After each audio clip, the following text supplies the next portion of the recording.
Alright, YouTube, so today is going to be a story time about the time I drove 400 plus miles to take a girl on a date and how it went. So this is going to be a very interesting story, so I hope you guys stick to the end, listen to the entirety of it. See y'all soon.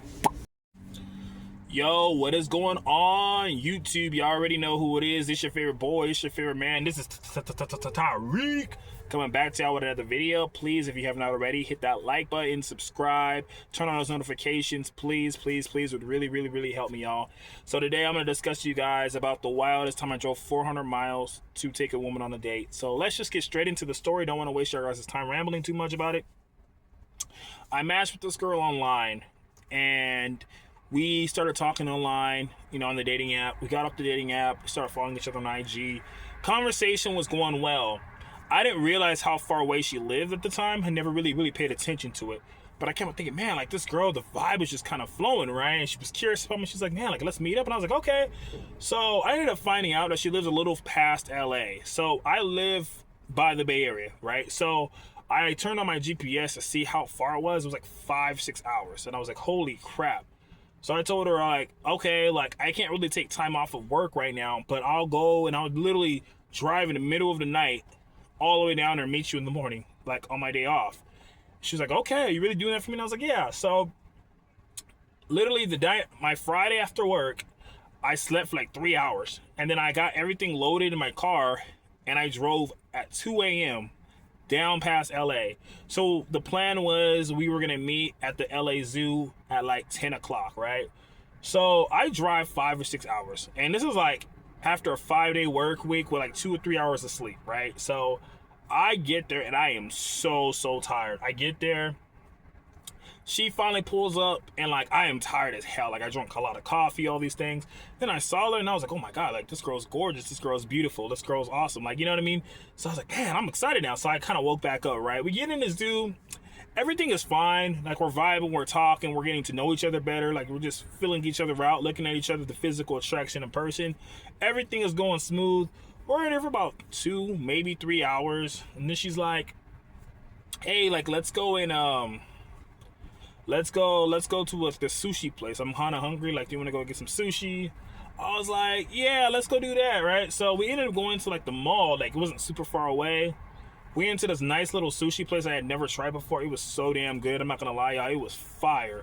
The vibes was going. I'm like, man, like, she's like, man, I'm really happy you came down. And I was like, yeah, I'm happy.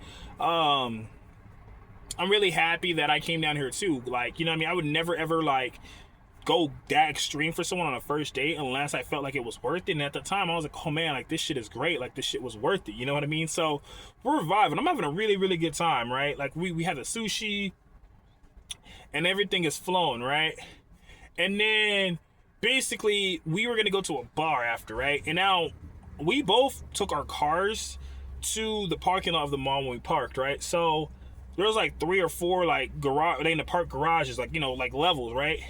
And I had never been to this mall before. So we literally, like, I'm not even exaggerating, we get to the parking lot and I can't find my car. We're looking for my car. Like, I'm not even exaggerating. We spent like an hour and a half in the garage parking lot trying to find my car. I'm hitting the alarm, trying to find it, and I can't hear it. So we're looking for like an hour and a half. And I want to tell you, it was like a crazy ass adventure. It was crazy. Like, I was asking people, like, hey, have you seen this car? Have you seen this car? Like, people in the garage are like, no, I don't know, So long story short, we ended up finding my car, right? And it was like a crazy ass like whole thing. Like, I asked security, like no one, it was wild. I was like, I never want to park here again. But anyway, she thought it was kind of funny. Like, it was like a whole obstacle, right? So it was kind of wild, right? So we find my car, we get in the car, like she gets into her car, I get in my car, and then we go to like this really fancy bar after, right?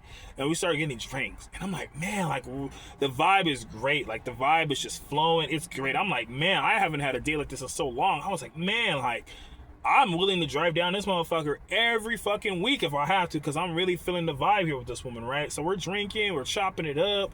She's telling me how life is over here in SoCal. I'm telling her about the Bay. Everything is flowing. Everything is going. I'm like, man, like this shit's great, right?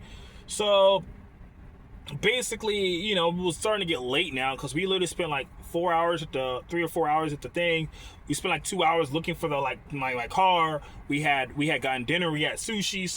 And then we got drinks later. So it's getting late now. So it was like 7 or 8 o'clock. And she's like, man, like, so what are you gonna do? Like, what are you gonna do, right? Like, so, are you gonna speak in the hotel tonight? And I was kind of like, you know, are you gonna drive back home tonight? I was like, And long story short, like, she was like, hey, don't even trip. Like, I'll get us a hotel or whatever. And I was like, oh, really? She's like, yeah, I got you. Like, you know what I mean?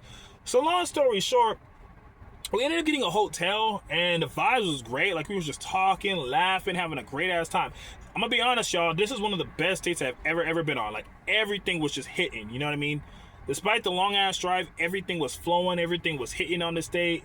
Like, we got the hotel. We you know, nothing happened, but everything felt right. Like, we're at the hotel, and I was like, man, like, oh man, I can't wait to see this girl again, right? So, anyways, we ended up checking out of the hotel in the morning. This is the next day, and I gotta drive back home because, like I said, I have to work the next day. So we ended up going eating breakfast, and we have a nice little breakfast. I forgot what it was at. It was like a nice little breakfast spot. It was great. It had like a burrito, like a breakfast burrito. I forgot what she got.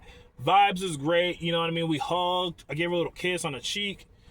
And then I ended up making the 5 or 6 hours drive back, which took basically the whole fucking day of Sunday, the next day of Sunday, to come back, right? So I get back, and we're still talking literally for like 2, maybe 3 days after that. And then she basically hit me with like, oh, I think you're a great person, but I'm not really looking for anything right now. And I'm not gonna lie to y'all, I was really disappointed. And the reason why I'm really telling y'all this story is I was really disappointed because I felt like, as great of our connection was, I felt like she had already knew that she didn't want a relationship way before that. And I felt like I had told her, I was like, hey, like, I'm really looking for something. And she was like, yeah, I think I'm looking for something.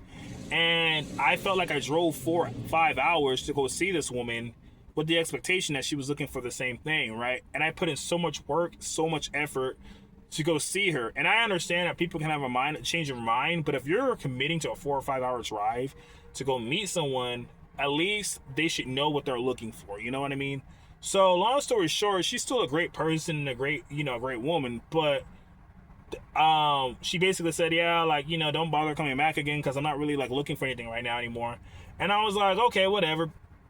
So the message of the story is, don't ever really, I know there's some people that do it on first dates, but I would never recommend anyone driving more than 2 hours on a first date ever, because like I said, there's no guarantee it's going to go anywhere.